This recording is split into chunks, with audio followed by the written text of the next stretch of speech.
162 games. I don't know how you guys do it. You guys got a shit ton too. How many? 82. That's so many games. Yeah, it is. I mean, but that's what you saw. Hold on, you're an old school guy. You're an old school guy, I assume, with this whole management, load management and stuff I like that. hate it.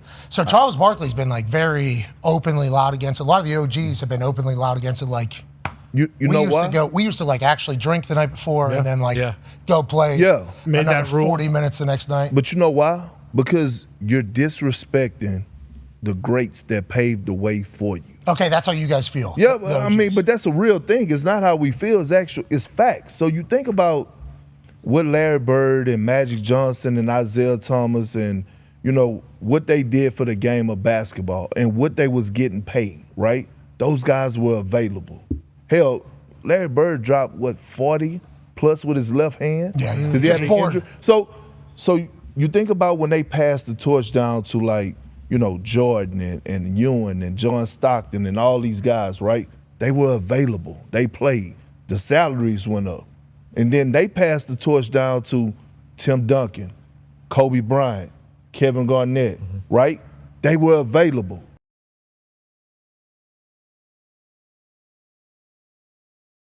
The salaries goes up even more. Now, they passed the torch down to this generation, right? Now, all of a sudden, you got guys sitting out. All of a sudden, you got guys forcing their way out. And it's doing a disservice to the guys that's coming up underneath them. And also the future of the game is what you're saying. Absolutely. Because all the guys being available is what raised the ratings, which raised the money, which raised the salary cap, which raises the lifestyle. So I was preaching when all this like Ben Simmons nonsense, wanting to get out of Philly, James Harden forcing his way out of Houston, and then forcing his way out of Brooklyn, and then forcing his way out of Philly. Exactly right. So I was like, the owners are going to be waiting on them at the front door. Now all of a sudden, new rules come into play. And it's going to continue to hurt the pockets of the NBA players when so many greats put their bodies on the line and they weren't getting paid close. Everything you just said is why LeBron's the GOAT. Like, it really is. And I'm a person from Massachusetts, and everyone hates LeBron in Massachusetts, but like it's undeniable. He still plays 82 games. So let's talk about that, because he talked about that on Mind of the Game or Mind of Game podcast with JJ Redick about a couple stats that he learns about himself whenever he reads it on the internet and how long he's been playing and how the body feels. Here's him and JJ on Mind the Game podcast, brought to you by Uninterrupted and 342 Productions. Are you able to do that on a nightly basis, though? Like, take that matchup? It's asking a lot, LeBron. And it's asking a lot. At 39, with I think I saw it the other day. I think I have like 70,000 minutes. I was explaining to my wife the other day. She asked me, how am I feeling when I came home after a game? I said, babe, just imagine buying a 2003 Escalade and it's 2024 and you never changed the tires. Wow. So rub my feet, please. And I've never changed the tires. These are the same tires from 2003. So can I do it every night? I don't want to say I could do it for a whole game. I mean, I can't. I'll take the challenge for sure. But that's just, I'm a competitor. I was born that way. I was taught that way. I'll die on the court because I just love it so much. Am I being realistic? I got to pick my spots. Definitely got to pick my spots. So he was talking about playing defense, I believe, on somebody for an entire game, because obviously you're running a lot on the defensive side when you're trying to keep up with somebody.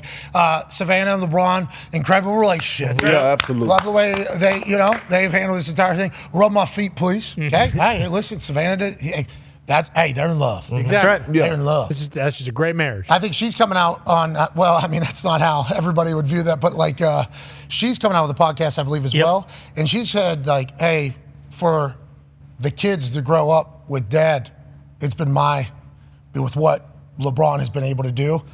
I think those two are a cool couple. They are. Like, that's a cool couple looking from outside in. Now that we've addressed that fact, 70,000 minutes with how long he's been in the league, being able to do what he did. Last night he did like an oop where he went up and flew. And we'll see highlights every other day here in year 20, whatever, where he's just taking off on people. It's like, obviously he's a freak athlete. And like doing this at his age, 70,000 minutes in, is absurd. The no new tires thing is like you change your shoes. We think you're more talking like rims, whatever the case. Nonetheless, the feet don't get talked about a lot. Now for corners, wide receivers, and a couple other high-speed, got to cut on a dime positions in the NFL, it gets chatted about by ex-players, but not really nationally.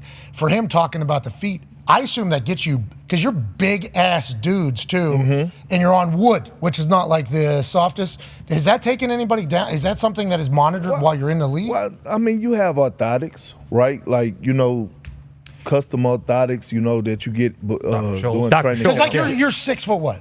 I'm 6'9", but I'm 6'10" when I got 2 pair of socks. You look damn near. Yeah, okay. So 6'11", we put 3 pairs of socks on. Yeah. But you know what? I'm glad the world is able to see this version of LeBron James, because I can't, express how many times I done been in a steakhouse with him, and all you got to do is slide him a glass of wine, and you go get this version of LeBron James, right? He's going to tell you, the stories. He's going to break down the game.